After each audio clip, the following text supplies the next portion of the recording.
আসসালামু আলাইকুম ভাই ও বোনেরা। আজকে আপনাদের সামনে আমি কোরআন শরীফ থেকে ছোট্ট একটি সূরা পড়াবো, সূরা লাহাব। এটি কেমন ভাইরাল হয় দেখবো ভাই। জীবনে তো বহুত নাচ গানের ভিডিও লাইক কমেন্ট শেয়ার করেছেন, জীবনে বহুত ভিডিও হাইলাইট করছেন ভাই। আজকে আমি কোরআন শরীফ থেকে ছোট্ট একটি সূরা পড়াবো, সূরা লাহাব। এটি কেমন ভাইরাল হয় দেখবো ভাই। লাইক কমেন্ট শেয়ার কেমন আসে দেখবো। আপনি মুসলমান হলে কমেন্ট বক্সে বলবেন আলহামদুলিল্লাহ। দ্রুত এই ভিডিওটা ভাইরাল দেখতে চাই। আমি সূরা লাহাবটি তেলাওয়াত করছি।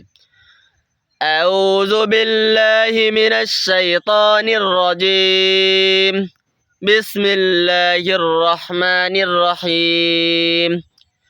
تبت يدا أبي لهب وتب ما أغنى عنه ماله وما كسب سيصلى نارا ذات لهب وامرأته حمالة الحطب في جيدها حبل من مسد। সূরা লাহাবটি ভালো লাগলে ভাই দ্রুত লাইক কমেন্ট শেয়ার করবেন। আপনি মুসলমান হলে কমেন্ট বক্সে বলবেন আলহামদুলিল্লাহ। দ্রুত এই ভিডিওটা ভাইরাল দেখতে চাই ভাই।